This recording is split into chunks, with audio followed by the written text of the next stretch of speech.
we're downstairs because it's about to storm outside and I don't want to deal with that. I still never ordered an electric furnace, but I think I'm going to have to do that.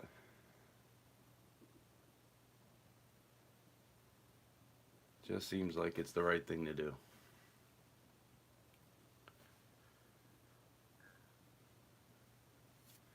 So anyway, I was thinking about, I still got some quarters we can coin roll hunt. I got some pennies, maybe we could do that. Um, got a couple pieces that I still have that I'm trying to figure out, should I melt or hold on to. Actually, I had a whole nother piece I wanted to, I had a box that had some pieces in it. I don't know what I do with that thing, but I need to find that.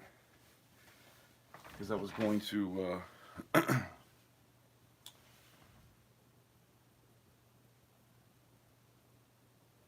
I mean, most of that stuff probably needs to be melted anyway, to be honest. But anyway, Kevin, what's going on? JK, what's happening? You can see I'm not outside today. I do have some giveaways I've been working on, so some silver quarters, got some silver dimes. Probably going to flip those up and write the capital currency sign on the bottom because that's always fun. So I got about $2 here for giveaways, so if you stop by my next auction, you'll have a chance to win a few of those. Carol, what's going on? Rhonda, hello. So yeah, we're downstairs in the basement today, in the studio. I don't know. Should we coin roll hunt some quarters? Should we coin roll hunt some pennies? Or should we just hang out and shoot the shit? Up to you guys. I can flip these up, sign them, and have some fun. I don't know. But yeah, everything you're looking at there, it's all going to be giveaways. Maybe not in the next live stream, but throughout the next couple. Because I like to have a couple different things here and there, you know. WWF, what's going on? Coins. Silver coins at that. I do have, if you look here, I have, what was that, $50 in quarters that I might coin roll hunt. Usually this time of day I'm trying to go live and pour, but I got a storm rolling through in probably about 20 minutes, so that's not going to work out too well. I guess I could work in some sand and have something ready. It seems like every time I do that though, when I try to have a mold ready and I let it sit for a day or two, it just seems like things don't always turn out as well as I want them to. So I don't know. I guess I'm still kind of experimenting with that, but started collecting coins when you were a wee boy. Your dad got you started. That's pretty cool. So my dad didn't get me started necessarily, but the W quarters coming out kind of got me into it. Although I was kind of a little bit into it before that, but when the W's came out in 2019, I was like, oh, I got to find those. So then it really got my interest. Then I really started stacking and all that. But yeah, the first coin I got, here, I'll show it to you.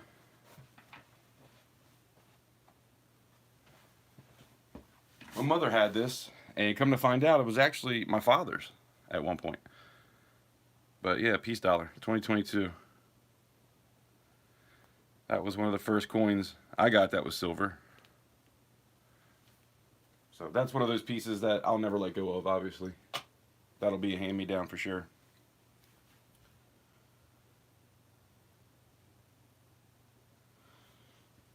But yeah, I do have one of these ready to go. That's a 1964. So I'll write 1964, quarter, 90% silver, and then I'll sign capital currency on the bottom, and that'll be a giveaway. Along with the rest of them, that's why you see the flips sitting out. I just got to flip them up and get them ready. Actually, here's another one. That's a nice one, too. This is when I first started collecting, though. I was just writing silver. I really wasn't doing the whole channel thing yet. So this is one of those first ones I flipped up. But that'll be for a giveaway at some point, too. Every so often, I have giveaways in my live streams when I'm auctioning off some of my pours along with coins. So, stop by. I've got a couple pours here. This is stuff that I had that didn't sell yet. And I'm trying to figure out, should I melt any of this stuff back down or put it up in the next auction? I don't know. These bars are kind of like weird amounts. This is 3.4, this is 3.7. So I think I should melt them down, maybe do some 2 ounces. Or three at least. And then I have a buffalo that I really wanted to make nice and thick. It's 2.5 ounces. Little prototype I was working on. Something that everybody knows that's different from what I normally do. You got the symbol and the football. So yeah, I'm trying to figure out, should I keep putting up the same stuff over and over and over? Although that was new on the last auction. But some of these pieces I put up for a while. Brown Sugar, what's happening? Serpent Silver, what's up? The speakers? Oh, you mean the amp? It's a Marshall stack? Yeah, me too, because I've sold quite a few guitars. I need to make some more guitars, to be honest.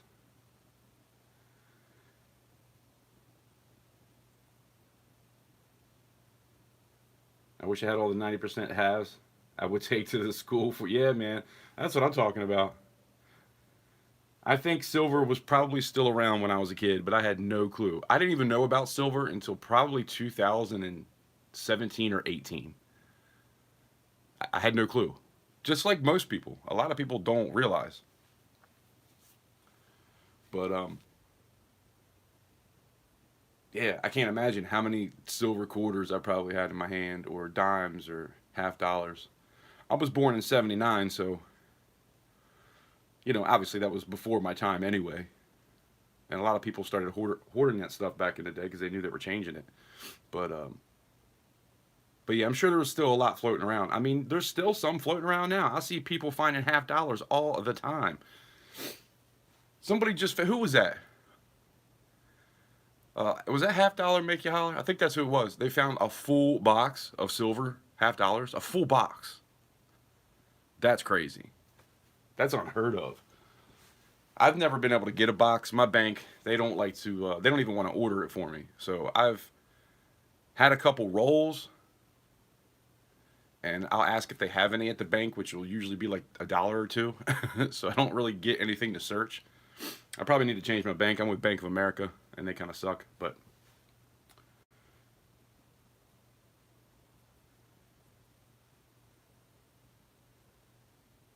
not your real son, Smitty. What's going on? Ronald Stewart, what's happening? Southeast Stacker, what's going on? Going around. Hello. So yeah, today I got a little bit rained out. Well, it's about to be rained out. I do think I'm going to order an electric furnace, though. That way I can just do whatever in the shed. I have double doors on it, so I can open it up and have a fan running too, and not have to worry about if it's raining or not. I could probably get away with putting my furnace in the back doorway, but wetness and moisture is something you really want to stay away from when it comes to pouring. It's like you don't want to, you don't even want to have something um, a little bit of moisture in something, right? Because it will explode. So having like a drop of water hit in there would probably not be good. Granted, if it was the furnace was going, it would probably just evaporate by the time it hit anything and did any damage. But still, I'm always trying to play it safe. So there's been quite a few lives on a Tuesday and Thursday when I end up doing other stuff instead of pouring. But I still like to come on and at least say hello. I haven't missed a day yet. We got to be coming up on 3 months now. Every Tuesday and Thursday, I go live. Usually at 2:30. I was a little late today, starting at 3. But still haven't missed a day, and I feel good about that, so I want to continue that. So if nothing else, even if I just come on here and flap my gums for a little while and hang out with you guys, it's still fun for me. So actually, to be honest with you, this is probably more fun for me than it is to sit and pour, because when I'm pouring, all I'm thinking about is don't mess up, don't mess up. People are watching, don't mess up. So sometimes it's a little stressful, to be honest. It's funny too, like I keep saying I need to start having bets whenever I'm live pouring. Start making bets in the beginning about what I'm going to forget to grab, because there's always something. I'm like, hold on guys, I got to go grab this, I forgot. It's always something. So yeah, actually I got some coins I can show you that I've found recently. I've got some things that we can put under the microscope too. And then if you want, we can either search some quarters, Or some pennies. I got plenty of rolls of pennies. I got 50 bucks in quarters there still. There is a couple nickels and dimes in there because I opened up one or two just to look and see because I was wondering what these little X's were. And the first 50 I went through because I had 100 bucks. The first 50, we didn't find any. So I know that there's at least two of those that are going to be not full. But what are you going to do? It happens.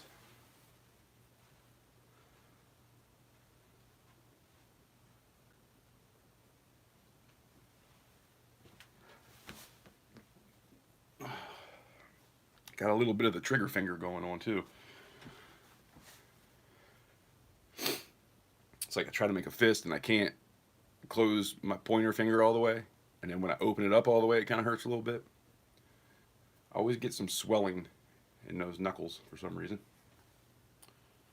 But anyway, I think I'm going to pop you guys up here.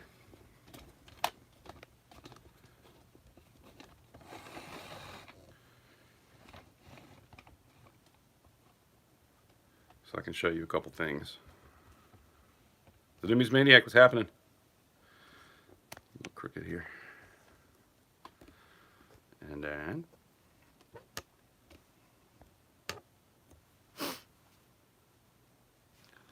so here's something that I found recently in really good shape. I found two of these in the Give a Penny, Take a Penny. So I took 2 pennies and I actually added 4 pennies just because. I thought this was pretty cool to find because it's in really good shape. It never looks as good under the microscope as it does when you're finding it, but you know. And I just found another one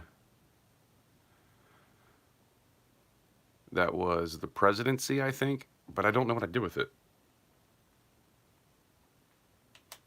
But yeah, both of these were in really nice shape, and I was like, yeah, I'm going to have to take those. Let's make a trade.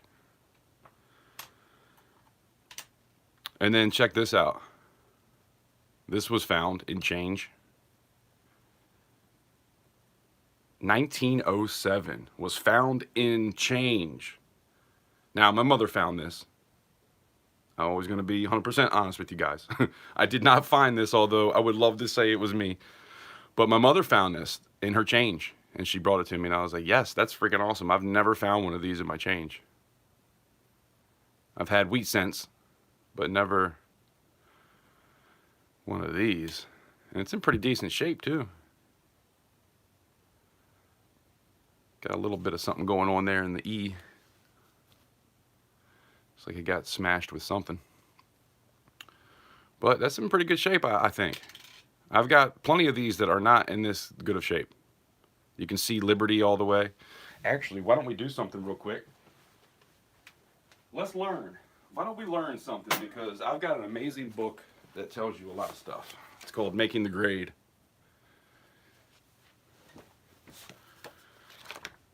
Let me get to the pennies here, and we'll try to figure out what this grade is. I wanted to make a video on this, so I think doing this in a live stream might be fun. I can get you guys input on it.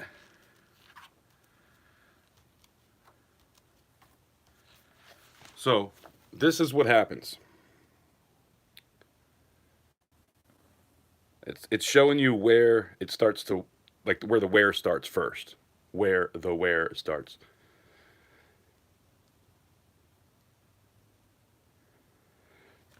Shannon Smith, what's happening? Sorry if I missed anybody. But yeah, I'm not pouring today. Just gonna hang out in the studio and look at some coins. Show you guys some of the things I found recently. And then maybe search a few things. So, I'm gonna look in this book and try to get to what I think this might be. Guys, make a guess. What do you think? It's definitely better than a VG. The pictures, though, it's kind of hard to see the Liberty. And I'll show you like a G4. The color, it just does, it's hard to see. It doesn't pop. And my lighting in here isn't great. But I'm pretty sure we're better than the the VG10.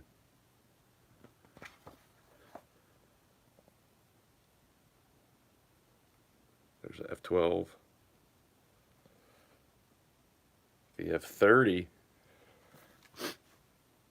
I feel like we might be at a 30. That's a 1907 too. We even have the same coin. It's even the same coin in the book. I'll be honest, I haven't looked this up, so I don't know if it's worth anything. Probably just a couple dollars. All major design elements are sharp and light. Even wear is present. Averse small flat spots of wear are detectable on tips of feathers. So yeah, definitely that.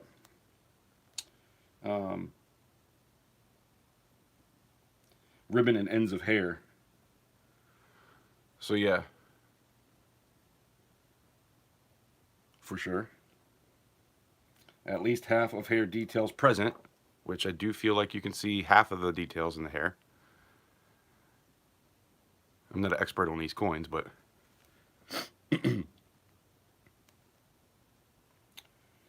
but all letters of liberty are sharp. I mean, I don't know if I'd call that sharp, but you can read it. Lower ribbon end and lower hair curl are joined.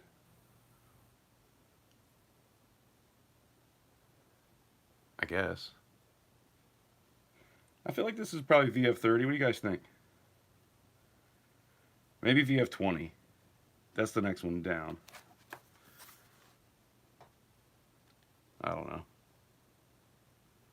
25, invisible. Titan, what's going on?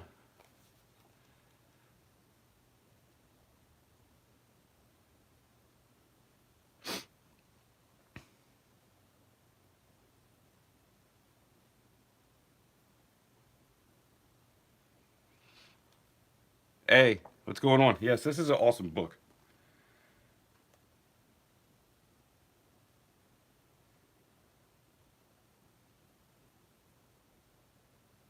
It's kind of hard to tell without having like a really bright light looking at it.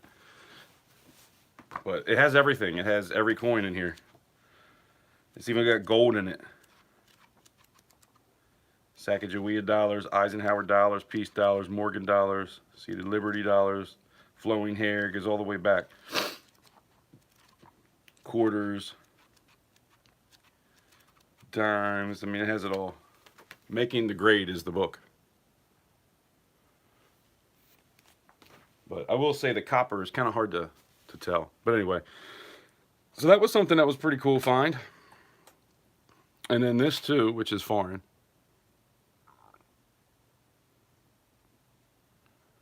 CB8. CB8. I was thinking C8 or CB, and I said both. But I think it's a B. Can't really tell what that says.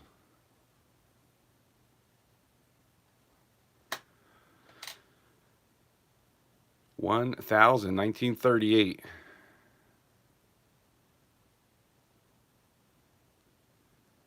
feel like maybe I should back up a little bit here. This thing likes to fall off. Might get too far away.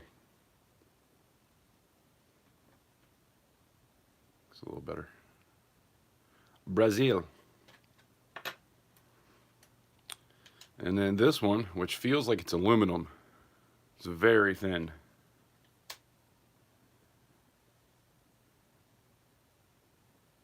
I don't remember where these were found. It was a collection that somebody had somewhere, like in a drawer or something. I'm not sure if it was my grandmother's or if it was my uncle's wife's grandmother, or I don't know. Somebody, she was looking through something. Damn, 1794. Is that real? From that old? That might be the oldest thing I have. It sucks it's got a hole in it.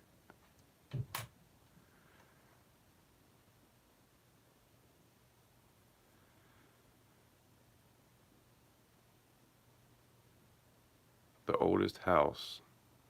St. Francis Street, St. Augustine, Florida. I think that's what they said, right? Or FLA. I don't know. Florence, Florida. I don't know. Or St. Augustine. I feel like St. Augustine is Florida, right?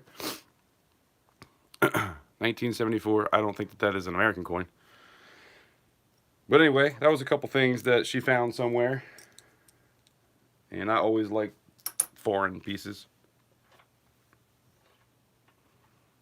I have to say my favorite is probably that Indian head cent, though.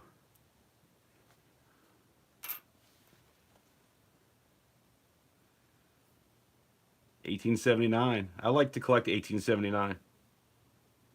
I was born 100 years later, so those 79s I like. I've got some Morgans.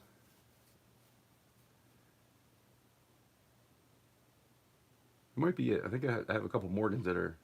Oh, no. I have another set. Check this out. Here's a 79 for you. 1879. The lighting sucks in here, guys, but 1879 Libertad.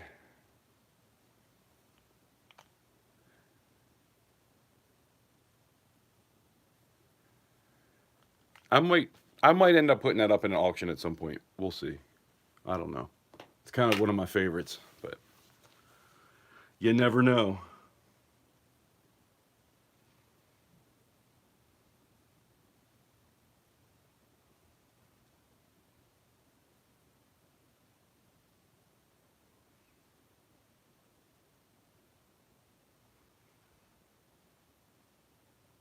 Oh, you got one too, Shannon? It looks like it's in nice shape. Just got a damn hole drilled through it. I guess people like to have necklaces.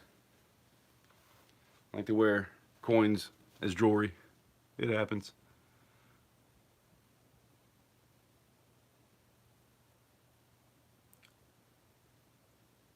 It's 1974 when the restaurant was built. Is that what you're talking about? That coin I was just showing? Is that what it was, a restaurant?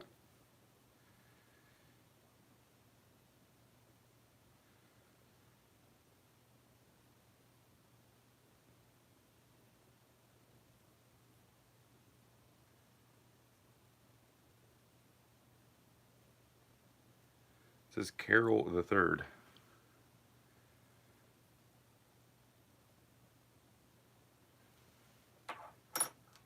Anyway.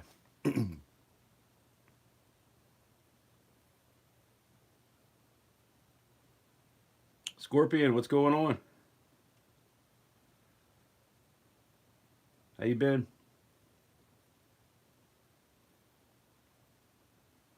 1875, 1900. I got a really nice 1900. Check that out. MS-64. She's a beaut. The lighting is awfully yellow in here.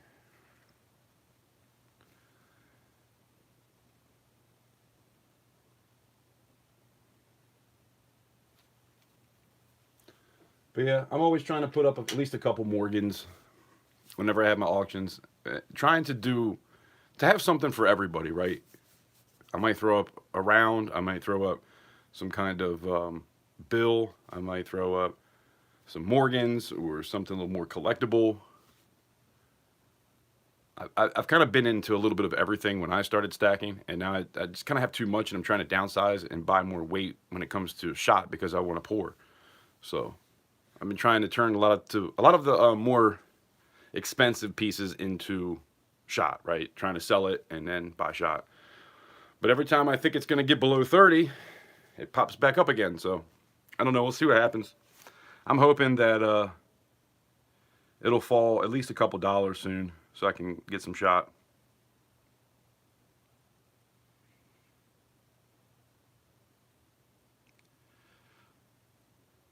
Hey, I've got a bracelet that my grandmother had, and it's all not Indian head. It's all shit. What's the one after that? The damn, I just said it. Wheat cent. It has like 5 or 6 different wheat cent in it, and they're kind of like hanging around.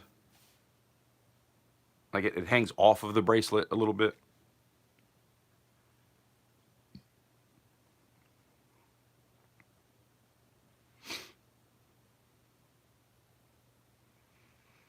at work trying to be patient till I get off. Yeah, I hear you. Don't watch the clock. The more you watch the clock, the slower it goes. I can tell you that much. Silver and gold stack. Silver and gold stack attack. What's going on? So here's something I found a little while ago. Some of you have seen this, but check that out. Look at the nose. Oh, you can't see the nose. Why don't I fix this? Look at that sucker. So I found this, and I was like, well, that's pretty cool. So let me start looking for more of those. And the other day, I actually did find one. It's going to be really hard to see. But you see that? This was when it just started, and then the other one was pretty far along, because I've seen some going for like 25 bucks on the internet that are kind of in between. But yeah, you can see even on the nose, there's like that little spot. There's like a little chip there. And then that line. Like normally looking at this, you might not think that that is what it is.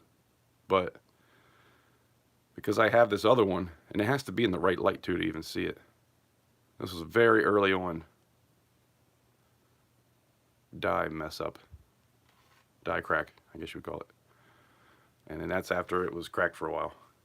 Because what happens is every time it stamps, it just gets worse and worse and worse until something breaks off. And I guess they didn't find these and let them slip out. You know, the quality control kind of sucks in Philadelphia. That's what this is, a Philly. They are the worst. So every time I find, especially like 2015, every time I find a Philly, I'm always looking, because 9 times out of 10 you'll find something. I think I had something on this one. So check this out. Look at the top. The roof has a little bit of a die crack going on there. I wish I had something I could show you. Is this gonna work? Not really. See where the hole is? Right where that hole is, right underneath that hole. There's definitely a die chip right there. So that was a cool find. And then I feel like this is also a die crack right there. It's underneath the 1 and underneath the C and the H, but in the field. So that was the last $50. That's what I found. And I do have another $50. So if you guys want, we can search through some of these, since I'm not able to pour today. Snow on the roof. Yeah, that's another one. That's the one with the leaky bucket too. But it does look like that.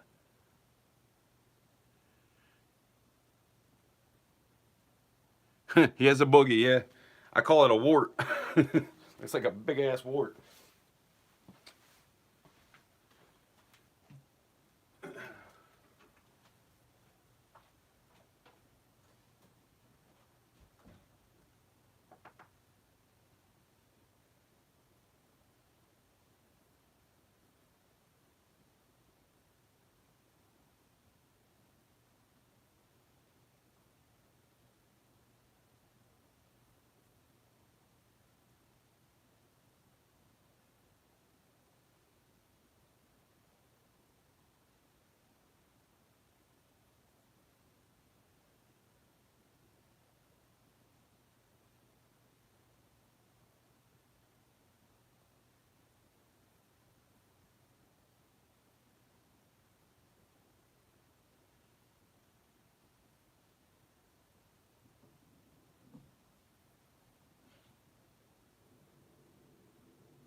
All right. I had a meeting. Man, these big ass ants get in my house. Die, fucker. I mean, at least they're not fire ants, I guess, but they're huge. I don't know where they come from, but I am in a basement, so. I mean, it's finished, but still. But silver and gold stack attack, what's going on? I think I said hello. If I missed anybody, my bad. All right, Scorpion. Just remember, Scorpion, there is no past and there is no future. There is only now.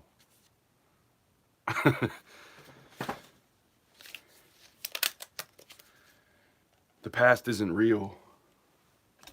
Only now is real. Sorry, guys, I keep hitting this little lever here. Let's see what we got in some of these. I'm going to at least open up a couple rolls. I'm all curious now. I do have pennies, too, if you guys are more into pennies. I got tons of pennies laying around. I don't see any silver, as usual. I don't think I've ever found silver in a roll, I'll be honest. I found them in a while, but never in a roll.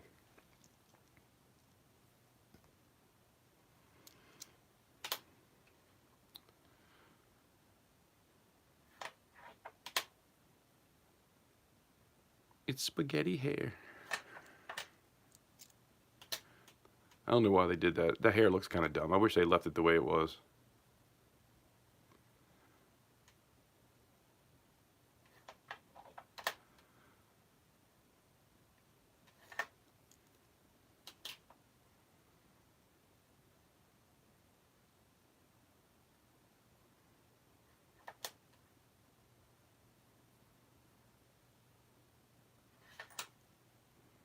Oh, here we go. Here's a Betsy Coleman. Let's see if this has something on its nose. That's the one that I was just showing you guys. Nope.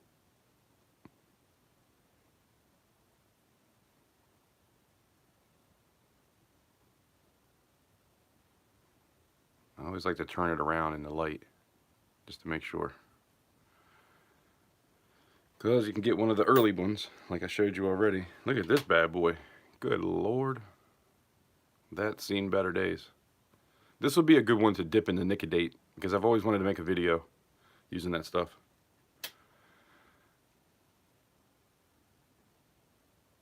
Nicodate. That's not what I meant to say. Sorry. Wrong word. 2011.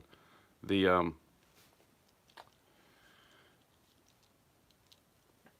God. What is it even called? Here, I'll show you.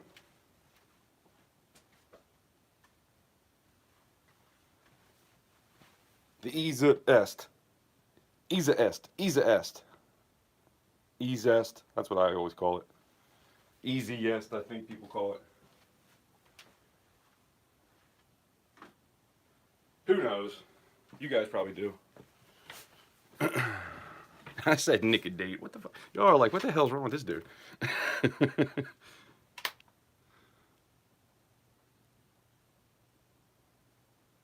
So if you don't know what Nicodate is, that's for like nickels that you can't really see a date. It's like almost there, but it's not. You can't really see it. And if you put the Nicodate on it, it cleans it up just enough to where you can see the date. I've actually got a few nickels that was used on.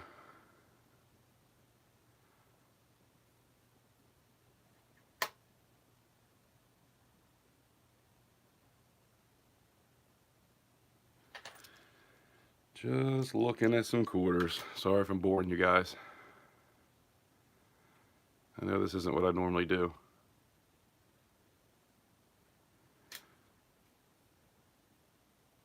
But it was pretty cool last time. We did find something that is definitely worth more than 25 cents, that's for sure.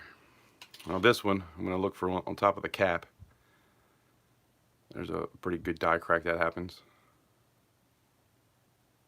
I think there's one somewhere else too around his hand, but I'm not sure about that one. It would probably be wise to look up this sort of stuff before I do this. But, you know, I like living on the edge, so.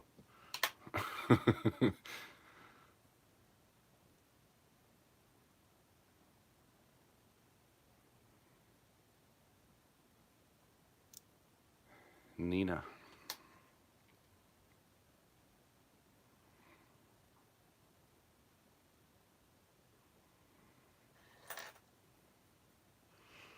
What we got here? Oh, Anna May Wong.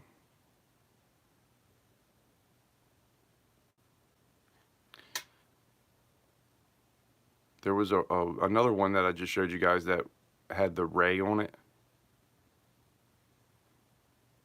It has like an extra ray, and I didn't mention it. This one. See, there's rays there. There's like an extra one. It's kind of like a die crack. I haven't found one yet. To be honest, I'm not even exactly sure where it is 100%, but that is an error.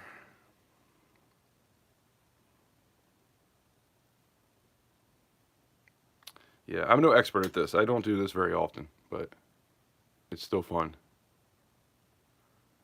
So if you guys see something, let me know.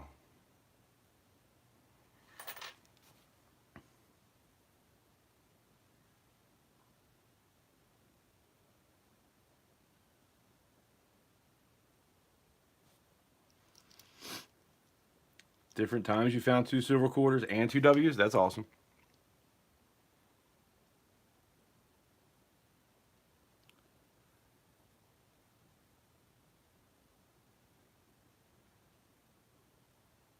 Yeah, I'll probably make a video about that, eh?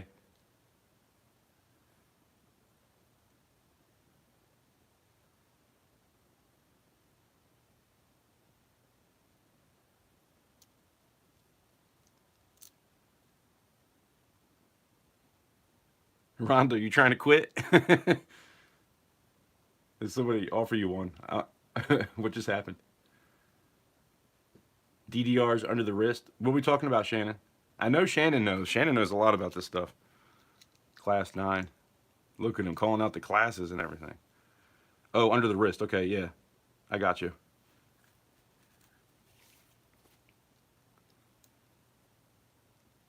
The big knob.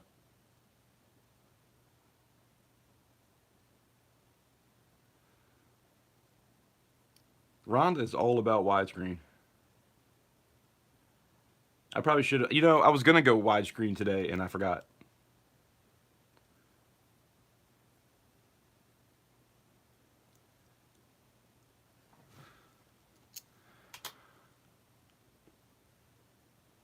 Yeah, I would love to have Shannon's brain when it comes to coins. Oh, I know there's one right here underneath the foot. Like, right. Man, I need something pointy. I really do.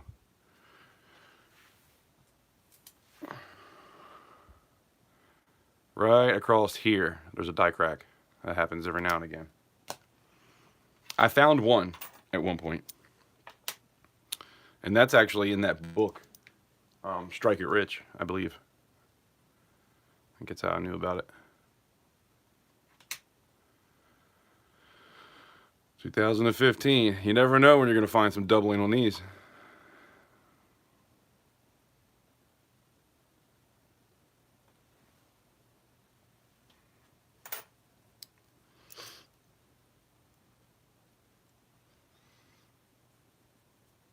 Yeah, Shannon, you were always at the, is that? Oh, I thought I had silver for a minute there. I forgot. I haven't been there in a while. What's that place where they talk about coins and go through the errors and you send them pictures of your coin? Coin Q&A. They're good people over there. I just haven't been around lately. I've been more into the pouring than I have been the coins recently. I do that. I go through phases where I'll be really into one thing and I'm really into another thing. Keeps life interesting, I guess. I try not to ever be bored. I have ADD.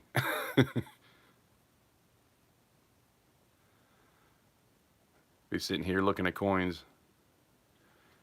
All of a sudden, was that an ant? You know what I mean? That's me. That's probably a lot of us, to be honest. The foods they feed us don't help. Anyway, I digress. Let's not go down the rabbit holes. So there's definitely some errors on where they're like the whole thing is like stamped off. I've never found anything like that.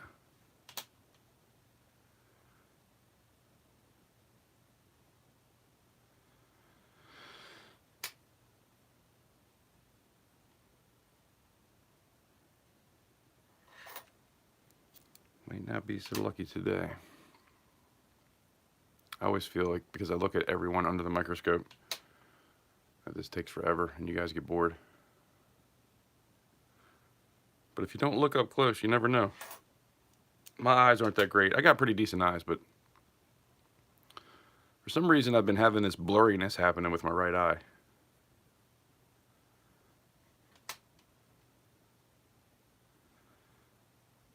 There was some kind of thing where they were talking about a caterpillar that was on top of that leaf a while back. This is a 2015 as well. I want to say it was on this one. It looks like there's a caterpillar just kind of hanging out right here, if I'm not mistaken. Might have been on another leaf, but I think it was that one. It's definitely this coin. But I have yet to come across one. Here's another one.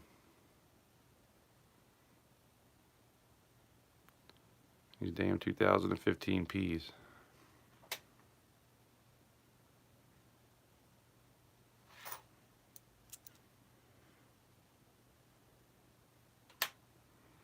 Another Virginia.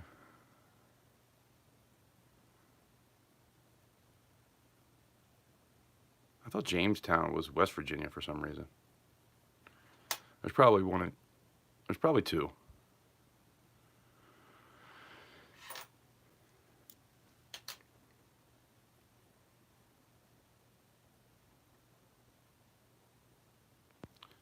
My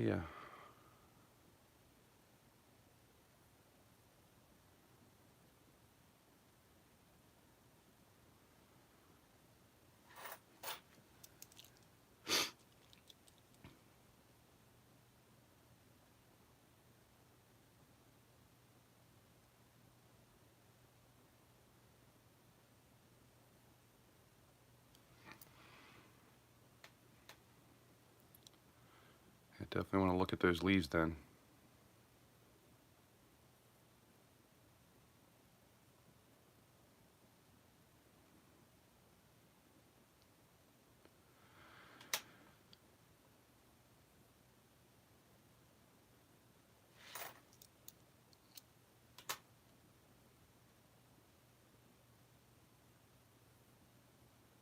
I don't know of anything on this coin. I don't think I've ever come across anything. Now here we can have a W. This is a 2020. Wouldn't it be amazing if we flip it over and there's a W on the other side with the West Point Mint? I'm going to guess it's a P. Oh, a D.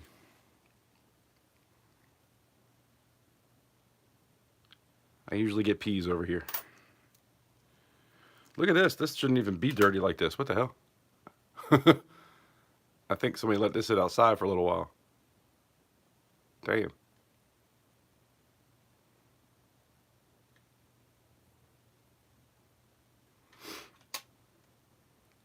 Jeez. And that's a 2022. I'm going to have to dip both of those just to see what happens. Because I've never used that stuff on a coin. I bought it and then realized that you should never clean your coins. So I never really used it.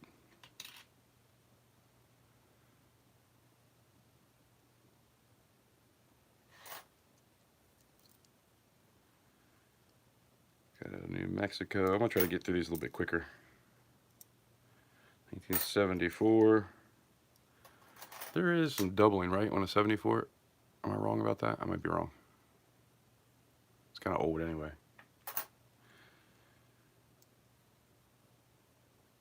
1986.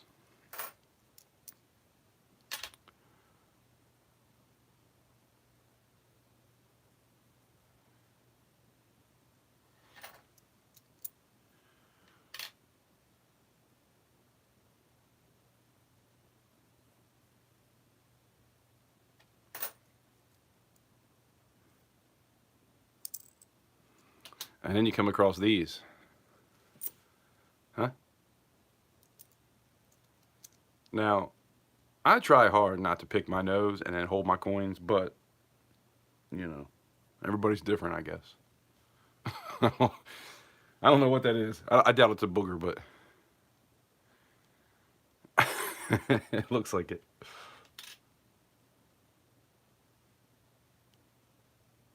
Always wash your hands after coin roll hunting. Rule number 1. Don't touch your face. Actually, I think this had some kind of thing on it too in that book, but I don't remember. It's kind of hard to tell when they're all beat up anyway. 87.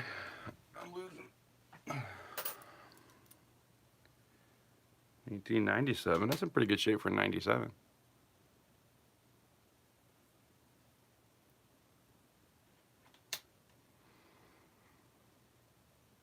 Some breast feathers. More boogers.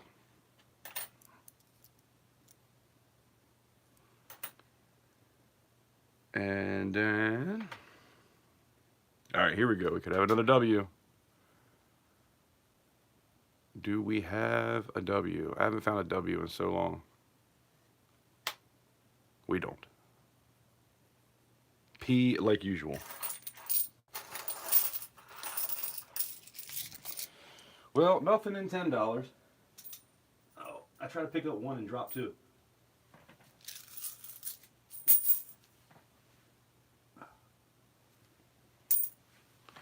Trying not to knock the camera over. One of these is going to have a nickel, and one of them is going to have a penny. Because I did cheat a little bit just to look and see what the hell they had X's on it for. Damn, I still haven't come across one though. 2023.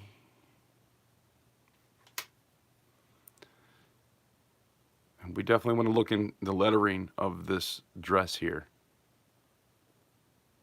because there is some dye chips in that. I'm not exactly sure where they are, but I feel like I kind of know, kind of like up towards the neck a little bit.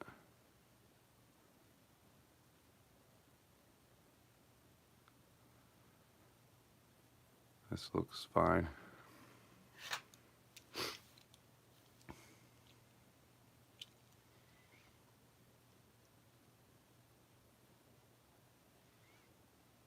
You use gloves? Yeah, I do too. When it comes to silver, 3/9, oh yeah.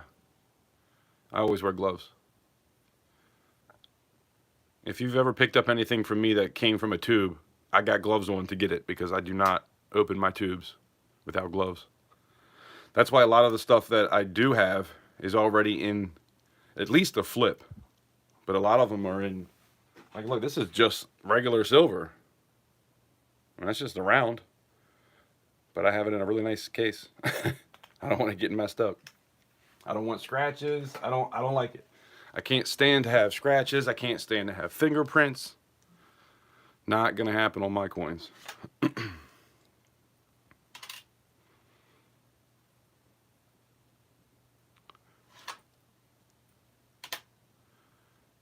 I hate it when people buy brand new tubes and they're trying to show you in their YouTube video, and they dump it out into their hand, which is already bad enough, just dumping it out and letting them smash like that. I'm so anal that I will I'll flip it upside down with the gloves on, flip it upside down, get it onto something kind of flat, and then take the whole tube off from the top and let all the coins just stay stacked up, and then I'll individually take them off if I'm going to put them into something, because I don't want them banging around, even to dump them out.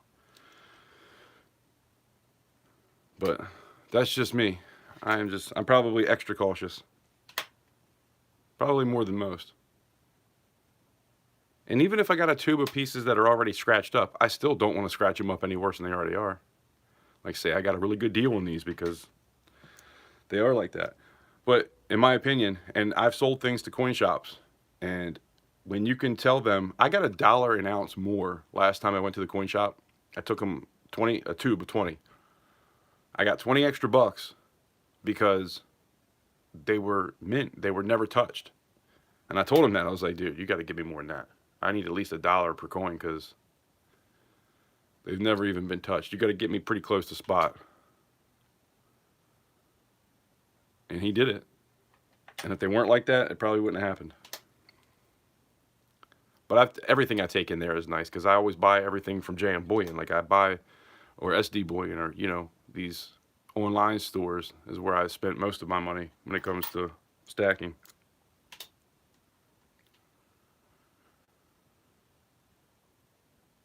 And I would either buy a full tube or 10. Every now and again I would get one. But even when I would get one or two, usually they handle it that way anyway.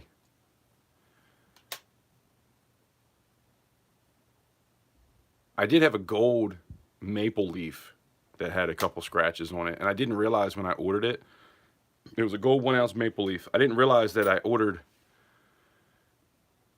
and it wasn't that much more to get one, BU, never touched, mint condition. And it was still BU, don't get me wrong, it was still in good shape, but there was a couple little tiny scratches here and there, and I almost sent it back, but then I realized that, what do they call it? Random year and condition, I guess. And I was like, crap, I didn't even know that I got that. So I ended up keeping it. But I sold that to a dealer.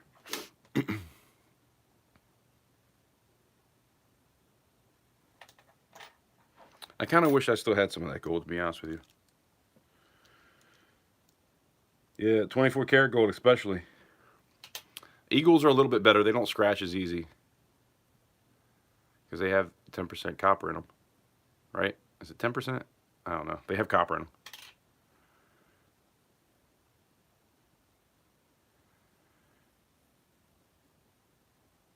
Or is it 95? I don't even remember. Man, it's been so long since I paid attention to that. I can't remember. That's crazy. There's so much to know. Like, for my brain, I'm really into the wrong type of hobby because I don't remember shit. And you're always constantly learning. I guess, with that, there comes constantly forgetting too. It's a tough, it's hard to know everything. Let's just put it that way. Virgin Islands, I don't come across those all that often. It seems to be rare in my neck of the woods.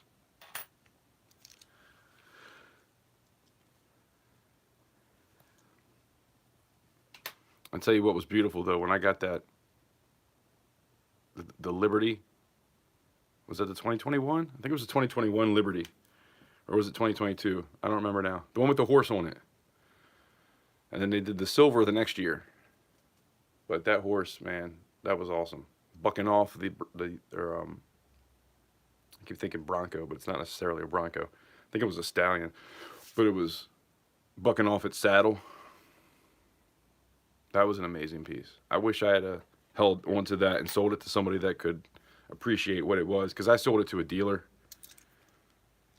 And yeah, I made some money, but I've seen that graded 70. I've seen that going for like $5,000. And I didn't make $5,000. I made $5,000, but I had to sell some other stuff too. Which was, I sold that other gold, the Canadian gold, the maple leaf. I sold them both 1 ounce coins. And a couple other things too, really. So it was a bad deal for me, but I needed the money. And I bought that one coin to flip it anyway. Although when I got it in hand, I was like, man, I got to keep this thing. And I kept it for like a year. I planned on flipping it pretty right away, but more boogers, man. And it's sticky. I don't like the sticky ones. What the hell? The sticky ones always make me think, what am I getting myself into here?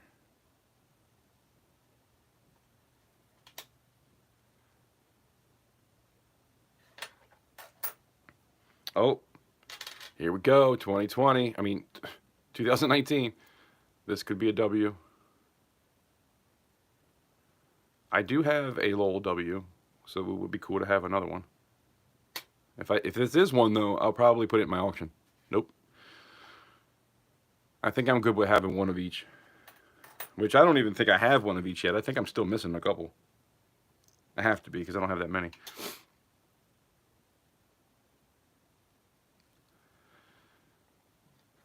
I don't search coins like a lot of people do. I've never even bought a full box, I'll be honest. I think I got 300 one time in quarters. That's probably the most I've ever done. I think a box is 500. This looks like it's in really good shape. And that's a 69. That's an S. 69S. There we go. That's a keeper. Hell yeah. It's not silver, but that's cool. I'm down with that. I knew it looked awfully shiny.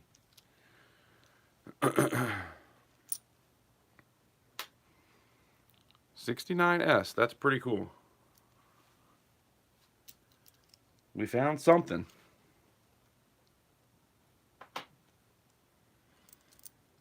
I was getting worried there. I feel like I've been pretty lucky in the lives so far. We got to keep that streak going. Going around, I appreciate you stopping in. I'll see you soon, one way or another.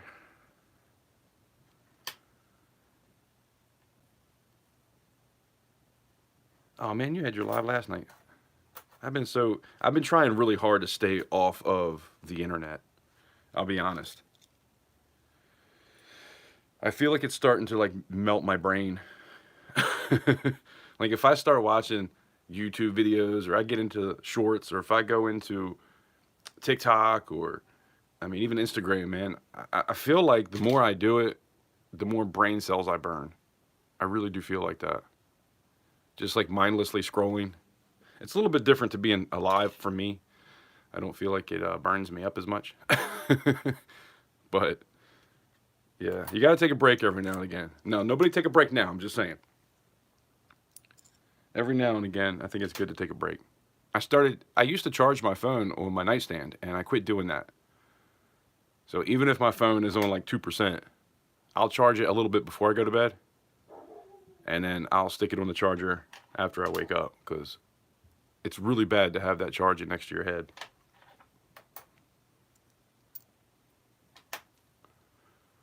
And they've even told you that. They even come out and told everybody not to do that. So if they're telling you, it's probably 10 times worse than they say it is, or think it is. Here we could have an extra leaf right there. There's two versions. One sticks kind of out and turns, and there's another one I think that sticks straight out. But that's always one to look out for. I just got a bunch of spooge on mine instead. What is up with these people in their quarters? That kind of looks cool. Excuse me. Kind of seems like a what's it called? A wood something? Wood grain? I keep thinking wood grain, but I know that's not what it's called. A woody. I think that's pennies though, but it kind of looks like that, doesn't it? That thing's so nasty, I wouldn't even want to deal with it anyway, but.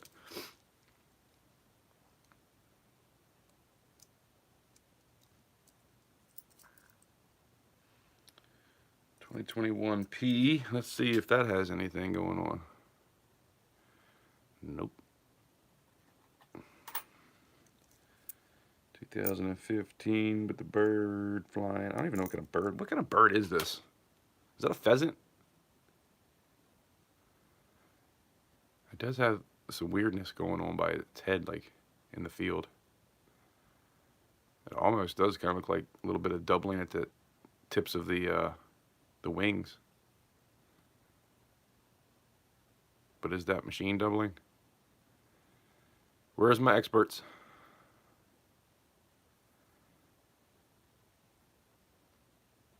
I'm sure it's nothing.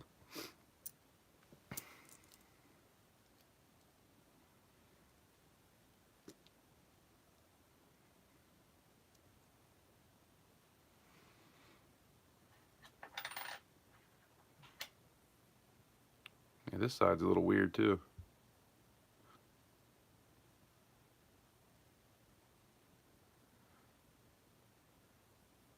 I'm going to put this aside. That Liberty looks all jacked up. I don't know if you can see what I'm looking at through the camera so much, but it doesn't look right. I don't know. Probably nothing. 1981. Damn. Scarface over here. Scar forehead.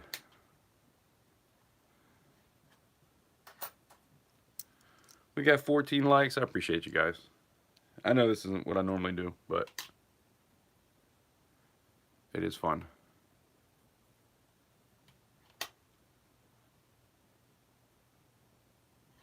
Uh-oh. And I got a West Virginia. I'll try to go through these a little bit quicker. That's a nice one if it had that extra leaf. That almost looks different than the one I just looked at, right?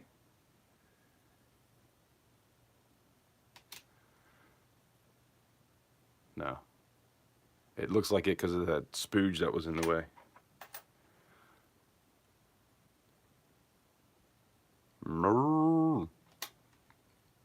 Corn and cheese.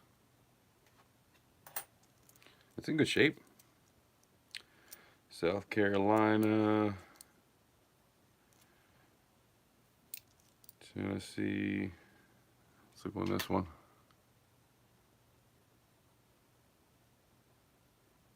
It almost looks like could have been the start of something, but no.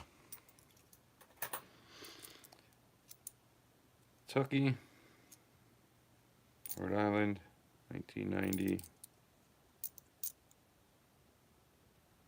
Mississippi, 1990. New Hampshire. That looks like a clean coin.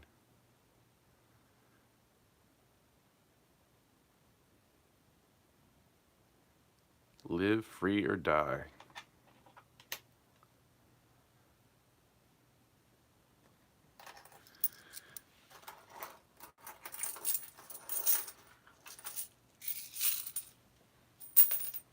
Well, so far in $20 we found an S.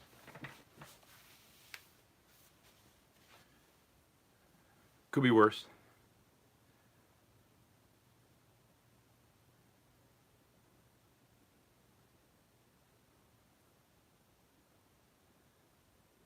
All right, Titan. I don't know how much longer I'm going to go for. Probably another half an hour if that.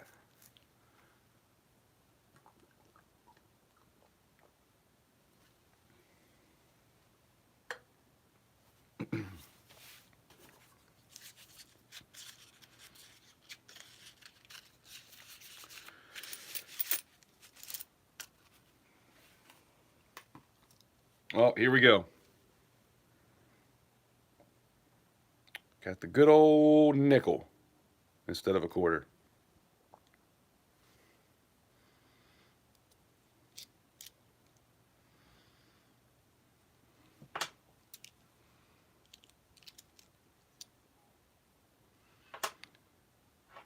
So yeah, that's a pretty cool quarter find, huh?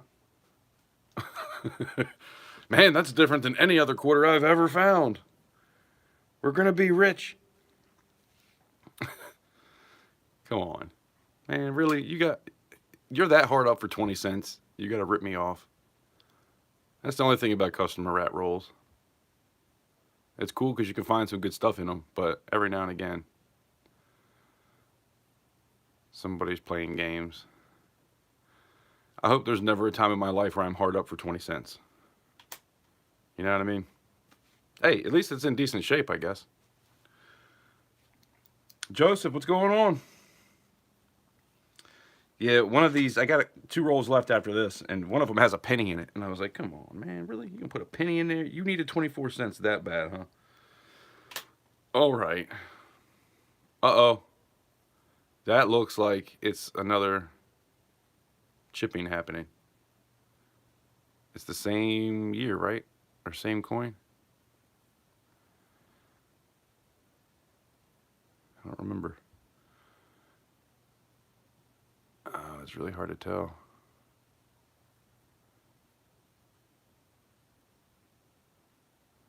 It looks like a chip. Doesn't look like damage. Is that? Oh no, that's not the Betsy Coleman anyway. That's the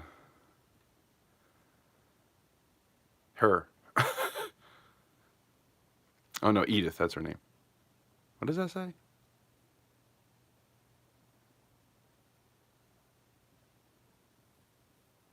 Iho Maikai Iki. Is that Christmas song? Is that what they're saying? I don't know. I'm confused. It did kind of look like the die chip area. It's right in the same area at the top of where that other one was. But that's a different year. That was this one. What was that 20? No, that is a 2023. But it's a different, that's the Betsy Coleman. I don't know. I'll stick it aside for now.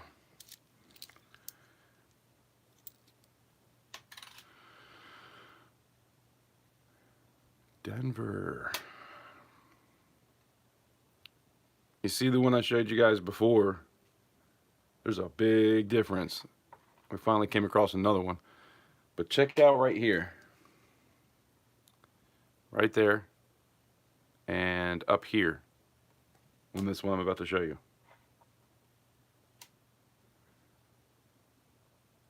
I'm pretty sure that's die cracks or chips. Right? There's also errors. You got double dies like in some of these windows. There's like extra little lines in it. Which almost looks like that could be... No, not really.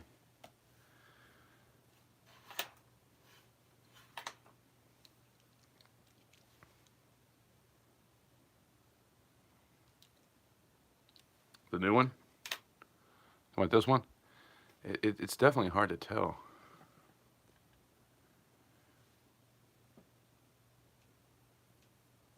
It's one of those shiny ones, and it's very hard to see. Or were you talking about the one I just showed with the other stuff going on? Because I did feel like I saw an extra little spot, but it's usually pretty detailed. But you know, it's got to start somewhere, so you can get an earlier version of a crack, which is not as big, I would imagine.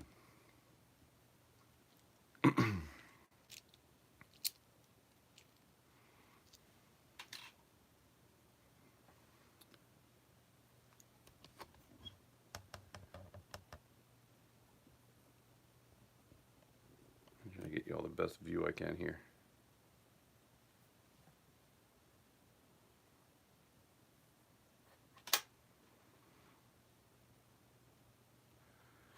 So shiny.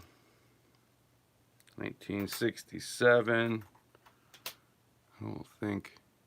I feel like these got to be in good shape, even because there is some 60s that have some double dies, but how could you even tell when they're burnt like this?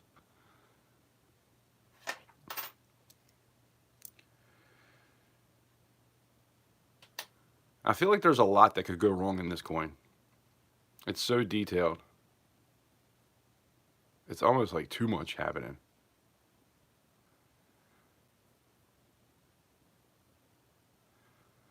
There's got to be die chips on this. Or on some of them. Anyway, not this necessarily. You know what I'm trying to say.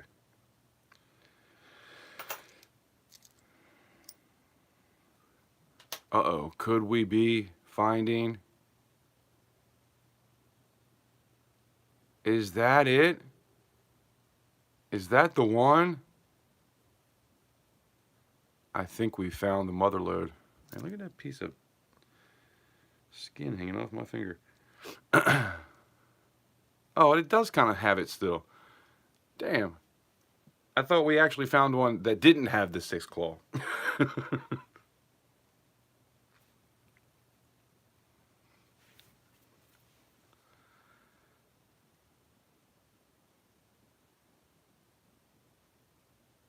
The Homestead. The Homestead's the one with the, oh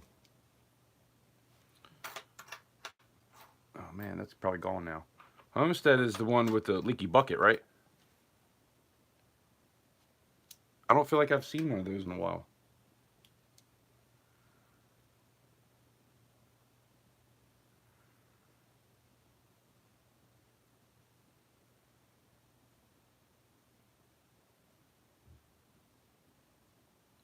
New Jersey. Harper's Ferry. Okay. Yeah, I'm not too far from Harper's Ferry. You know, Harper's Ferry is a beautiful place to visit if you guys are ever in the area. Harper's Ferry is actually in West Virginia, but it's, I guess it's 2 bridges away from Maryland, because you go over a bridge into Virginia and then you go over to another bridge back into Maryland, and it's all right there at this one point, and it's just a beautiful place. As soon as you go across that bridge, if you're leaving Maryland and you go across the first bridge, as soon as you get across, if you can, there's a place where you can turn off. It's like rocks, gravel. You can turn off right there, and there's a freaking huge waterfall that you can't even see from anywhere unless you know where that it's there. But yeah, that's a pretty cool place to visit every now and again. And Harper's Ferry is just a cool old town anyway. That's if you keep driving across the other bridge. But anyway.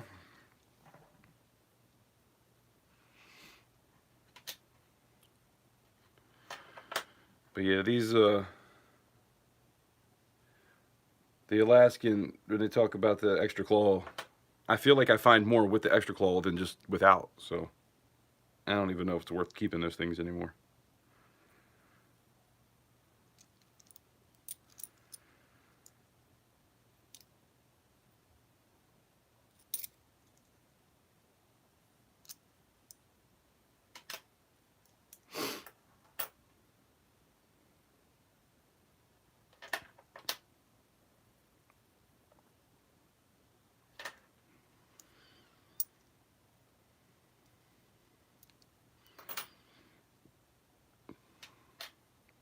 This thing is extra shiny.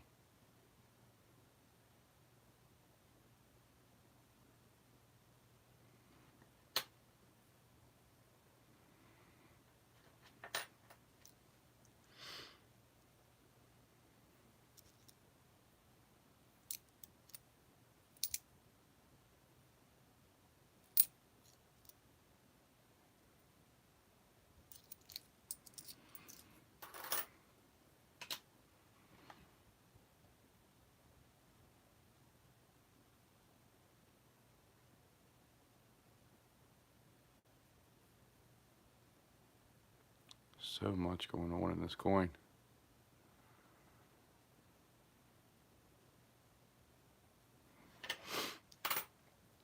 Here's one I don't find very often. 2010. Oh, is it the Ring of Death? Or whatever the hell they call it. So it looks like. You know, I found one of these that, I don't even know how to explain it. This line goes straight through instead of, I mean, it still has this line too, but it also kind of goes straight through. It's very weird. It's the only one I've ever seen like that. But it definitely looks like a stamp. Like, it doesn't look like something did it afterwards.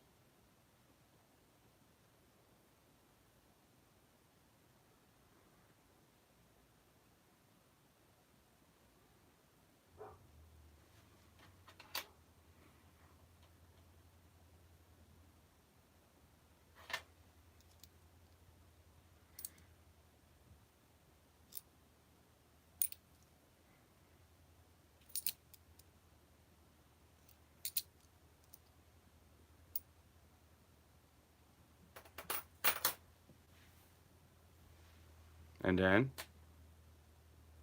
this one's awfully shiny. Isn't it? Doesn't that look different? It almost looks silver. 1963. Uh-oh. Okay, I grabbed this off the table because I wanted to have fun.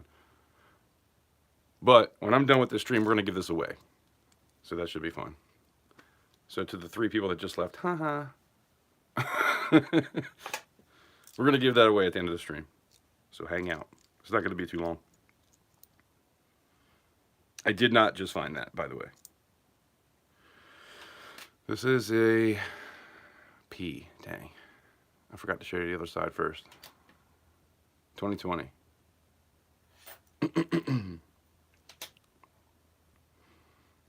It would be pretty cool to find a W.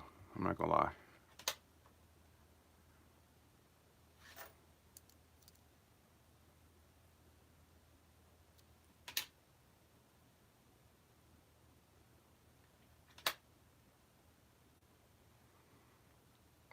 Yeah, the only two times I found silver, one was I was Christmas shopping and the woman handed me change, and I could tell as soon as she put it in my hand, I was like, oh, that's silver. Because I'd already been, I knew about it already.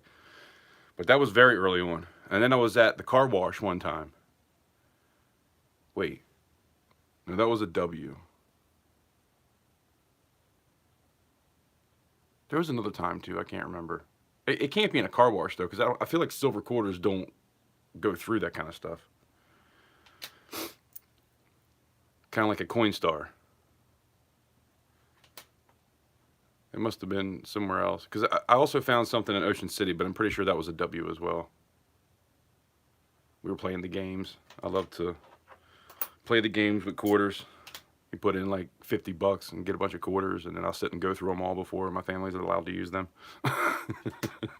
Everybody, my daughter's always embarrassed of me.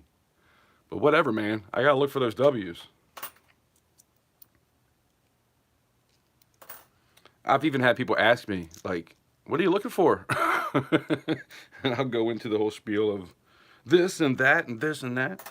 But really, I don't have time to look for everything. I'm just looking for W's. Or something that, you know, stands out pretty quick because I'm trying to go through them fast. It's usually that first $10. The first $10 is always a bitch because I'll get $10 and then go through them real quick, hand them to her, and then she can go do her thing for a while, and then I'll put another 20 in and just sit and go through those. So it's always that first $10 that's a bitch for her to wait. Come on, Dad.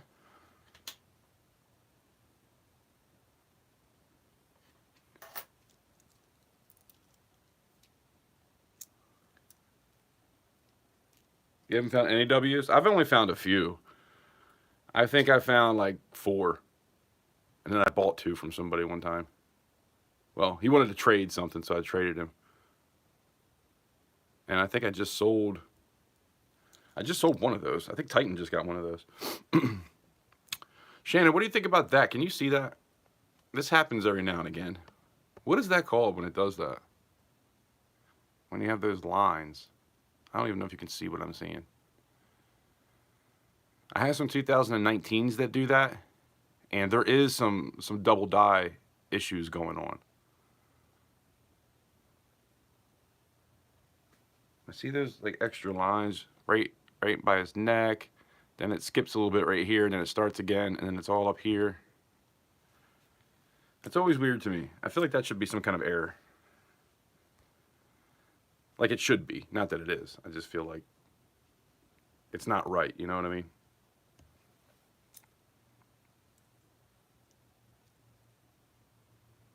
Die deterioration. Yeah, that's what I was figuring. Yeah. But that happens pretty often, right?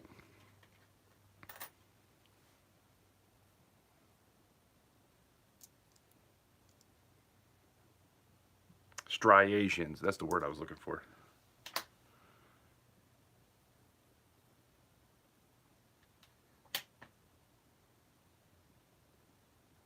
See, every time I come on here, I learn something. I knew the word, but hadn't heard it in a while and kind of forgot. Such is probably 50% of what I do on here, I guess. Or what I learn. That's why I like to have books, because you can always go back to the book.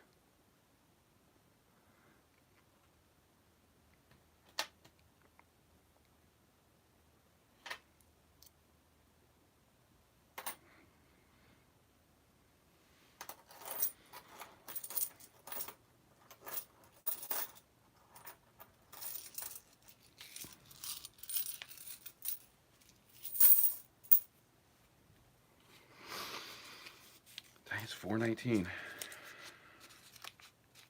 Guys, bear with me for a minute. Stay tuned though, because I'm not going to be too much longer. I have 2 more rolls. I don't know if I want to go through both of them, but I'll at least do one more.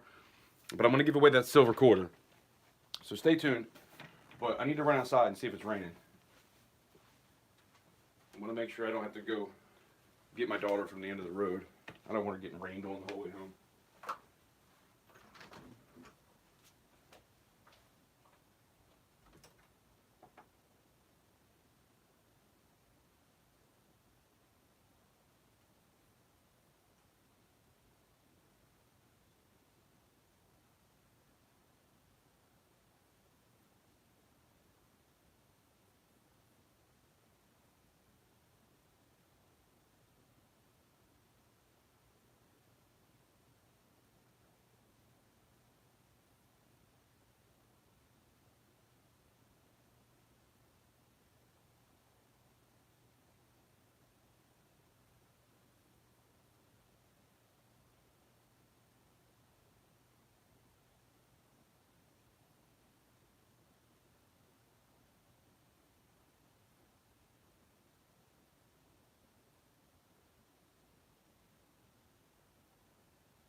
guys, we could have poured.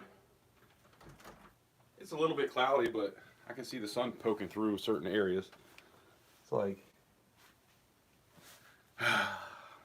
got me again. Freaking Google. Not, I guess it's not Google. You know the thing on your iPhone that tells you the weather. And you know I didn't know this. When it was supposed to rain 80%, right?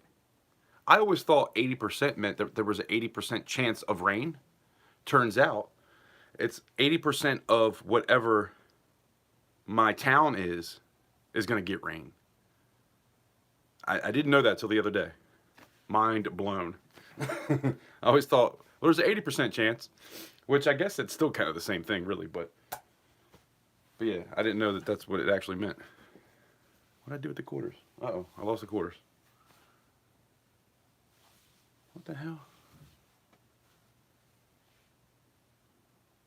That's not good. I took them out the wrapper and I don't see the quarters. What the hell did I do with them? I actually do have a bunch of other change I've been saving up from my pocket change. I still need to go through too.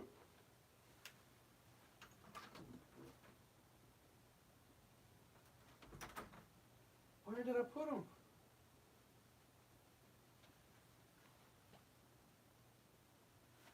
Oh, I didn't open it. I found it. I almost opened it.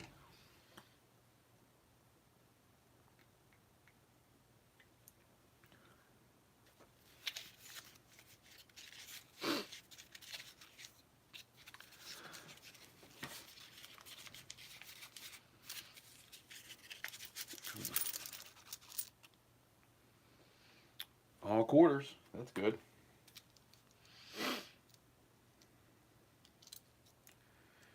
We got an old one here. What is this? 1982.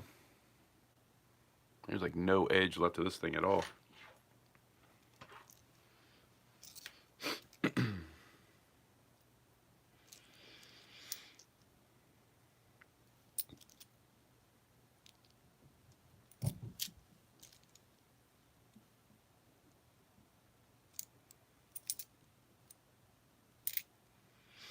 Here's one. I haven't seen this yet today. So where it says Duke Ellington can have doubling. This one doesn't have it. I still haven't found one of those yet. That would be cool to find. Ah, 1 year off. Don't you hate finding those? You're like, man. There was so many 1965s. You find them a lot because there were so many they made that year. Because that's when they were getting rid of the silver.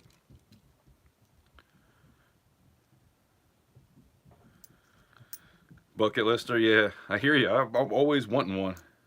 But I've yet to find it. Of course, like I said before, I don't search that much.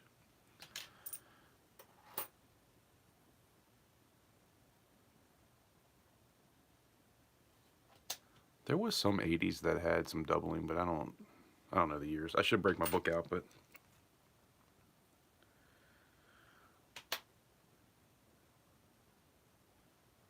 I feel like there's got to be die cracks on this one somewhere at some point. Oh, Shannon, since you're here. So look at that one. Look right above that left window. I found this one, which now that I'm looking at it, this one kind of looks like that one. But when I came across this the other day, I was like, man, does that have, like something didn't look right with it? But now that I'm looking at this other one, it does kind of look similar. All right. Have a good day. Cool.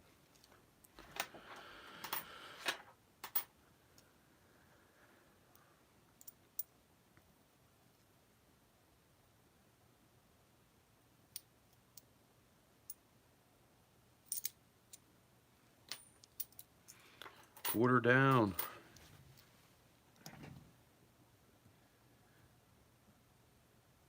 There's another one. Yeah, they all kind of look like that, I guess. The first one looked a little weird to me, but that one looks like it got hit by something up top.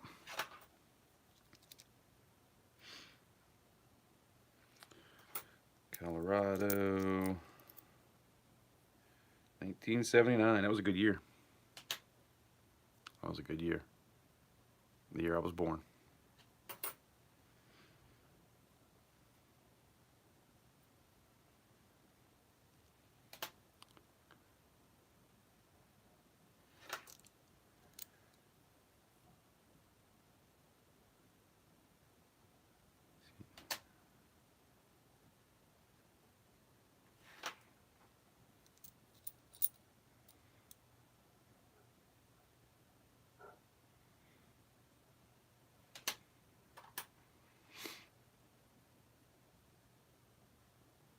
So Shannon, you're saying that there's something above his hand there?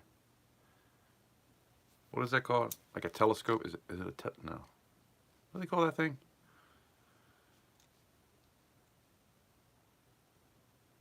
When you're on a below the wrist? Oh, okay. Like with the sword?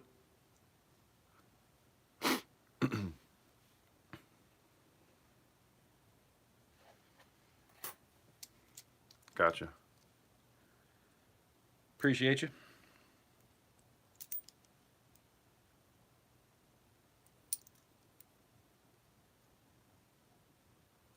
There's a lot going on with this one too.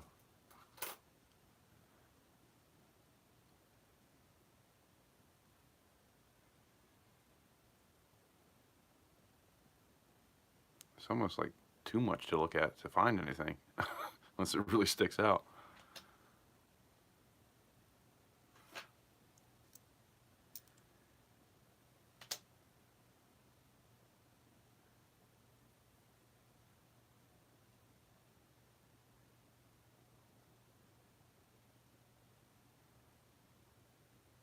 That looks weird to me, but I think it's normal. I know there's been some doubling on these. If that's a P for sure. Yeah.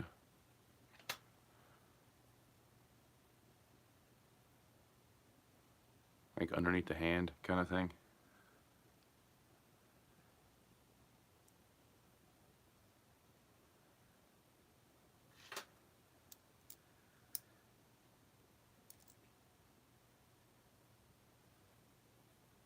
What's the "In God We Rust"?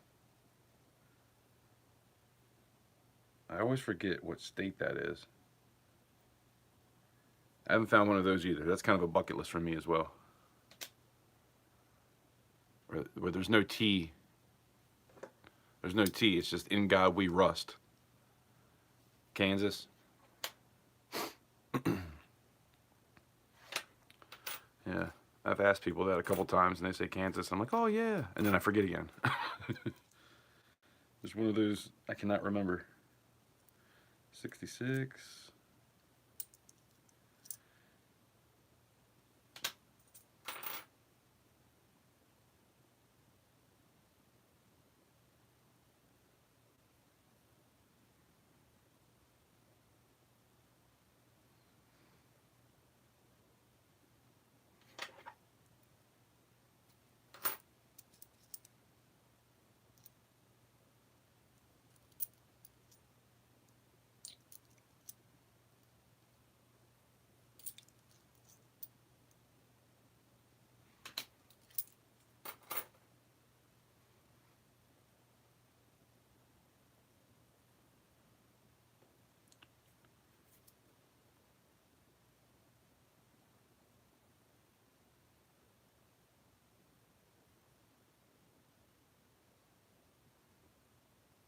So hard to see.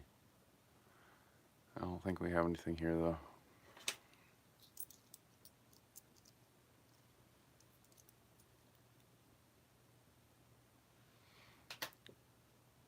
$70.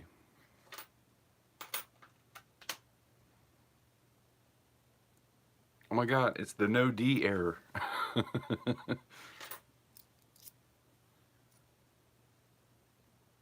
The D that doesn't look like a D error.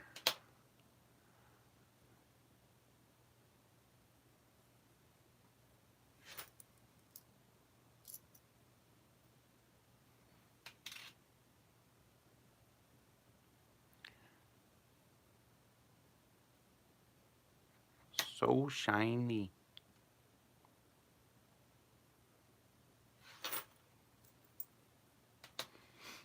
these at the end are kind of shiny. Well, that would have been cool to find another little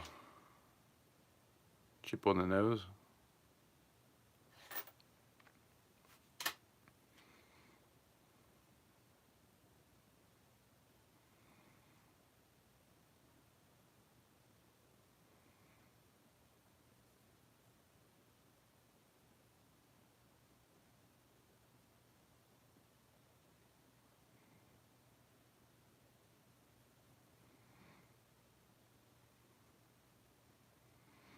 I don't see anything there.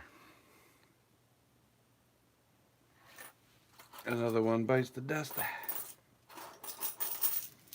Well, I've got one more roll, but I have some other ones too. I might save that for another rainy day.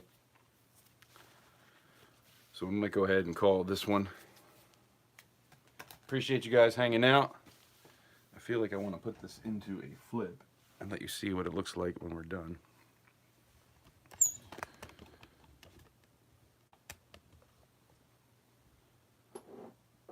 Some pours I have left that I didn't end up selling. Stay tuned. Every now and again I have an auction. Usually it's like every 3 weeks. I try not to go a full month, but it's hard to do it every 2 weeks as well. So we have a 1963. It's a nice one too.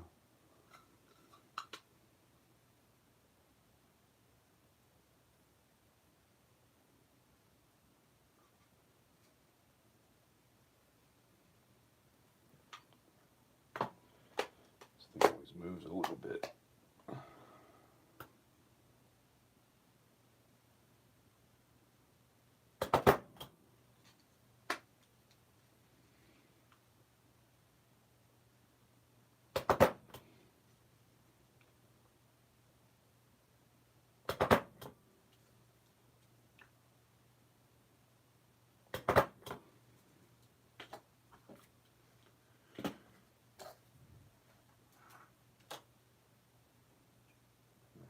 Flatten these back pieces,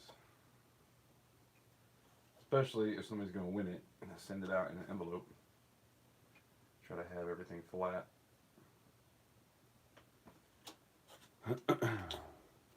And then, where's my pen?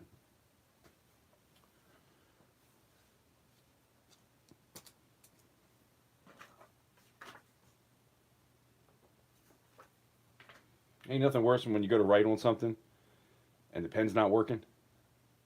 And so like you'll try to draw a 1 and you only get half of the 1. I hate that.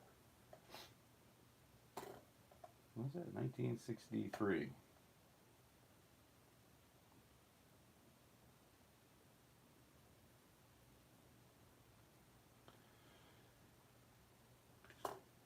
No D.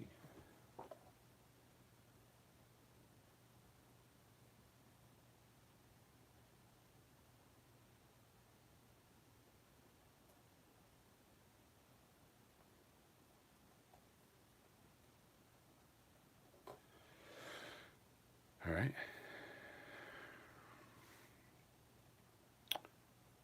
For the 8 of you here, smash that like button for me. We're going to give this away. I want to sign the bottom of it real quick so you'll see what it looks like when you get it, or what it's going to look like when you get it. It's always the hardest part.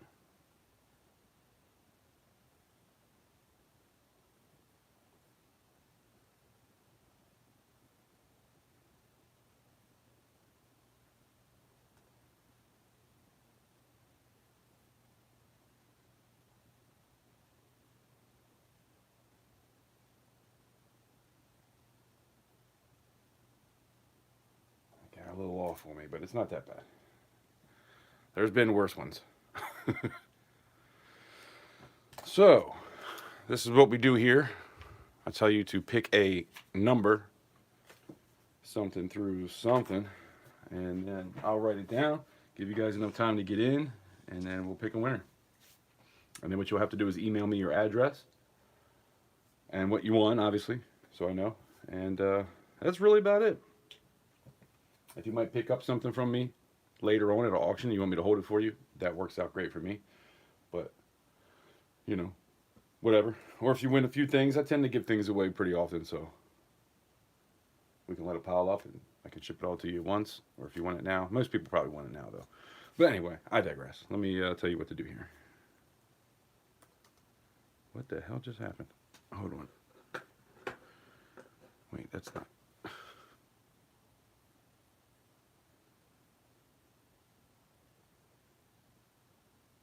What did I just do? Hold on, I gotta wait for this to pop back up now. For some reason it kicked me out of the computer. Here we go.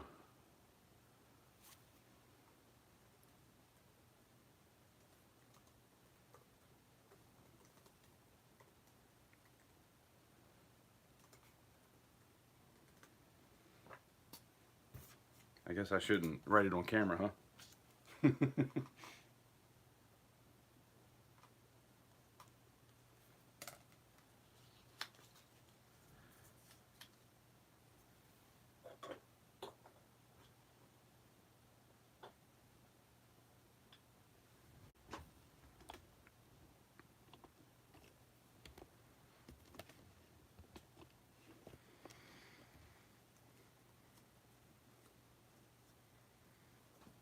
All right, that is the number.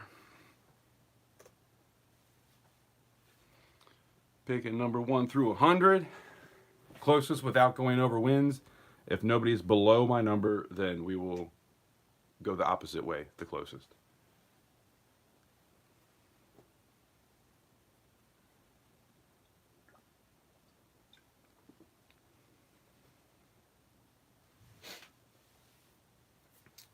By the way, while we're here hanging out, that was my first copper pour I ever poured.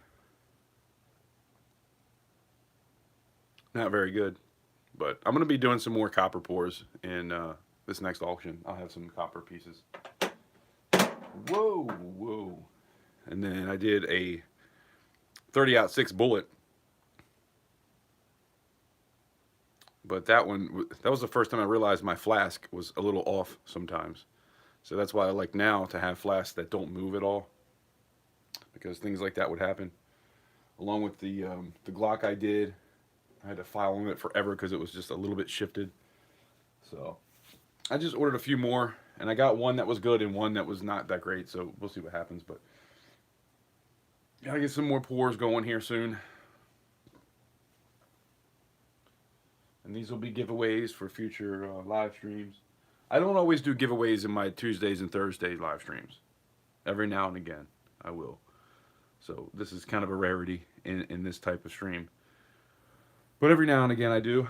But usually at the top of every hour, if you come back and hang out, even if you don't buy anything in my auctions, the next one will be number 5. I try to do a giveaway at the top of every hour, something like that. And it might not always be a silver quarter. It might be a silver dime. It might be some different stuff. I mean, what did I give away? I think I gave away a silver certificate. And I even went out in my yard and found some 4-leaf clovers and gave them away with dimes. So you never know what you're going to get. But I try to keep it fun. You need a nice chunky copper pour? I did. 7 Stacks got that big old 1 pound bar. I don't know if I'm going to do a 1 pound bar anytime soon, because I don't have a whole lot of copper. But I can definitely do some bars, some chunky bars.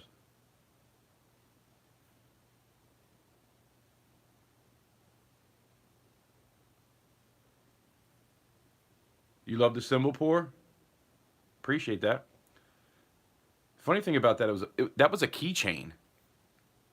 And it was very thin. So I took, you know, when you go to the doctor and they say, open up, say ah, with the tongue depressor. I took 3 of those and I glued them underneath and then glued 3 more the other way. So I glued them together and then I glued that on top and then I grinded down all the wood to make it nice and thick. So now it's 2.5 ounces. No, 3.5 ounces almost. 2.49. No, 3.49. What the hell? Well, you can even see the wood grain. But this was a really thin keychain, and I was like, nah, that's not going to work. I want to pour it, but I got to fix it. And then I had a 1 ounce silver round that I pushed down into the sand far enough to make a real nice thick one, because this is one of my favorite designs. 2.5. That's a prototype. That's a prototype. This is a prototype. This is a football I did a while ago. I didn't stamp a P on it. This is kind of a hard one to stamp because it's round, but. And then we have 2.41 Marshall stack. The 3D print didn't turn out that great on this, so I don't know. I might try to do another one. I'll probably end up melting this because I've had this up since the first auction and it still hasn't sold yet. So, by the way, if you see anything right now that you want, let me know. I mean, shoot, we can work something out right now. I have this one. These are some chunky bars. 3.4. And then this one is 3.7. I've tried to do this so many different ways. I had it like this in the first auction. The second auction, I ran them through the tumbler so they were really shiny. Then in the next auction, I toned them, and every time they get passed on. So those will probably end up getting melted back down.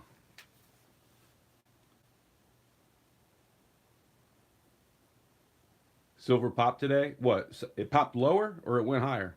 Don't tell me it went higher. I really need to buy some shot. I've been waiting for it to get below 30, and it did hit below 30 for like a day, and then it went back up again. So I'm like, man, what the hell?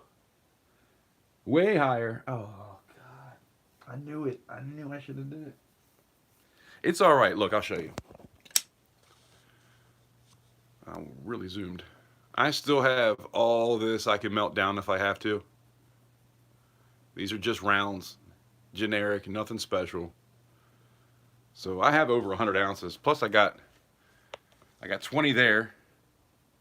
That Mickey Mouse 90 year, those are like 40 each that I've been selling them for. I'm not gonna melt those down. And then another 20 there. There's probably some stuff in here I probably could melt down, but any of this stuff I'm kind of, you know, I try to leave it up for the auction to auction off. I'll be honest, I don't want to melt down any coins, if I'm being 100% honest. 31.30, damn. So it must have jumped up $1 today.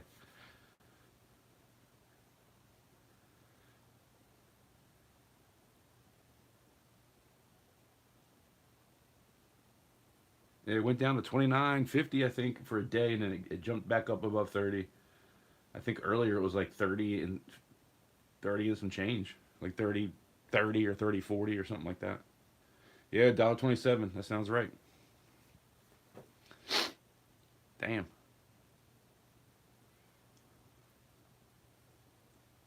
What do you guys think? What do you think is going to happen?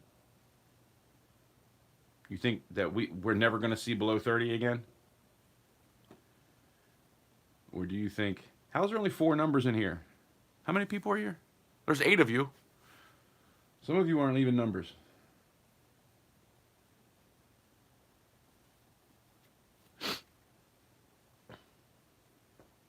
I was really hoping it would drop down to 25 again. It's expensive when you try to buy 100 ounces of shot.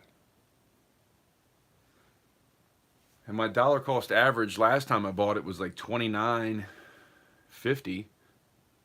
And a lot of the pieces I put up, I started at $35 an ounce. So there was a lot of good deals to be had with some of my original pours. I can't keep doing that forever, obviously, but it was the first few auctions. It was more about just trying to get my name out there, trying to show people I'm back, because I took a long break from YouTube for a while. I've been pouring the whole time, and now I really got to get busy because a lot of the pours that I've been doing over the past 2 years are gone. So I really need to get busy. You're literally looking at like what I have left that I haven't sold yet. Everything else is yet to be done. But I've got some really cool pours. I wish I'd made more videos of individual pours, because there's some bangers. But yeah, no, it is what it is. How much for the amp stack? That's an OG right there. That's one of my originals. That was a 3D print that I made.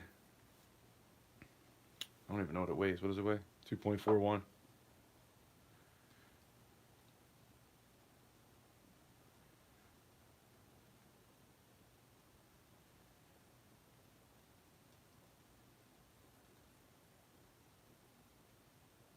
I don't know. What do you think? What do you think it's worth? What would you be willing to pay?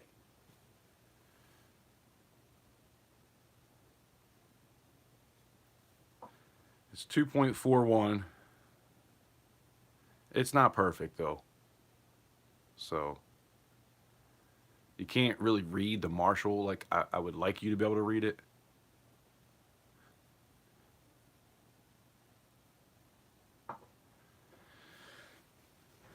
But I feel like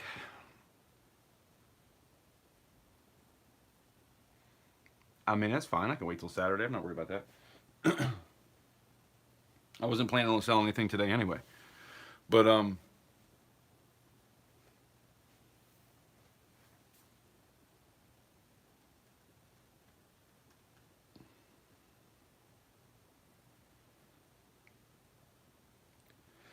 I think in between like $35 and $40 an ounce is like $90. So I'd let it go for that if you're interested.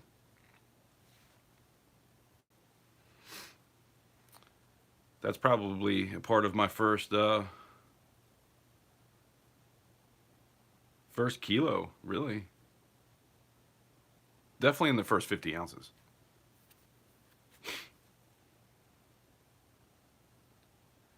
Titan, what's up? Serpent, that's fine. If you want to wait till just that's fine. If you want to wait till Saturday, we can do that. That's awesome. I appreciate you. I really didn't want to melt it back down, but I'd been putting it up for so long. I felt like there was just not that much interest. You know, I also only do stuff here. I don't go to Instagram. I don't go to TikTok. I don't go to even Clapper. Like, there's plenty of people over there that are into that kind of stuff, but I've only been here because this is where I started, and I wanted to give you guys the first opportunity at my pours. But man, it's kind of hard to keep up with even just here. I can't imagine trying to sell everywhere else too.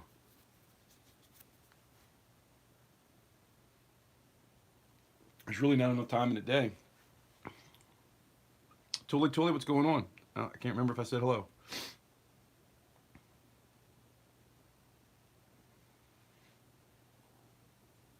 Party Pickle, what's going on? So, scroll up, guys. Scroll up and look at what we're looking at on the screen right here.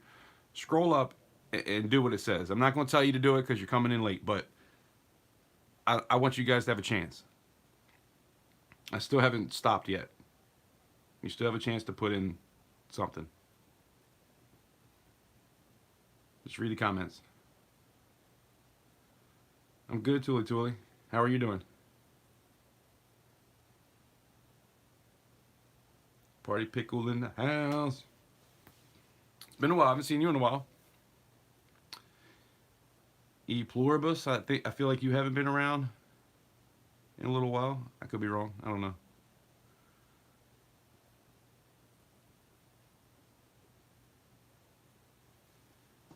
I've come to realize that when you do 2 to 3 live streams a week, it's hard to remember who the hell you're talking to from time to time.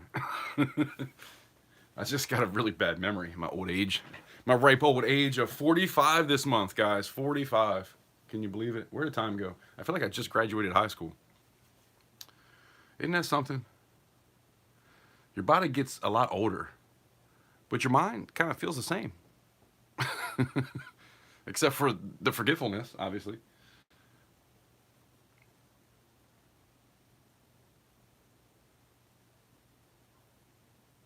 Okay. Price is right. That reminds me of Adam Sandler. The price is wrong, bitch. He slaps Bob Barker in the face or punches him. I can't remember. That's a good movie.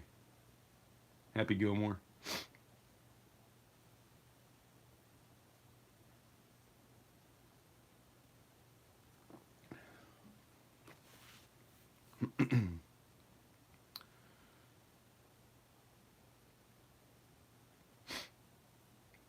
I'm going to give you all a little bit more time. But we are giving this away. So if you want in, get in.